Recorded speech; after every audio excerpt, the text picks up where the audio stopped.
গোটা এই দক্ষিণ কলকাতা তো কয়েক মাস আগে লোকসভা ভোটে উনি এইভাবে জিতলেন। দমদমে তো উনি ওইভাবে জিতলেন, বারাসাতে তো উনি অত বড় মার্জিনে জিতলেন। তারপরে সল্টলেক স্টেডিয়ামের সামনে মোহনবাগান ইস্ট বেঙ্গলের সমর্থকরা একসঙ্গে হাত ধরে স্লোগান দিচ্ছে যে হাত ধরেছে বাঙাল ঘটি, ভয় পেয়েছে হাওয়াই ছুটি।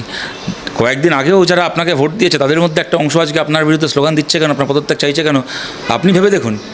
আমরা কি বলবো? এটা তো মানবেন এখন যা পলিটিক্যাল কালচার। কথা আমি বলতে পারি, আমরা ওনার পদত্যাগের অপেক্ষায় বসে নিই। আমরা রাজনৈতিকভাবে আজকে যদি মমতা বন্দ্যোপাধ্যায় পদত্যাগ করেন ধরুন, তাহলে তো আমি তো আর গিয়ে মুখ্যমন্ত্রী হব না, কিন্তু ওনার দলেরই কেউ না কেউ হবে। আমরা মনে করি যে তৃণমূল কংগ্রেসকে ভোটে হারানো তাই হচ্ছে সমাধান।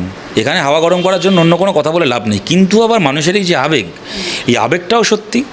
এবং মমতা বন্দ্যোপাধ্যায়কে আজকে এই প্রশ্ন নিজেকে করতে হবে, যেটা আমি বললাম, আপনাকেও আয়নার সামনে দাঁড়াতে হবে যে আপনাকে নিয়ে কথাটা কেন উঠছে।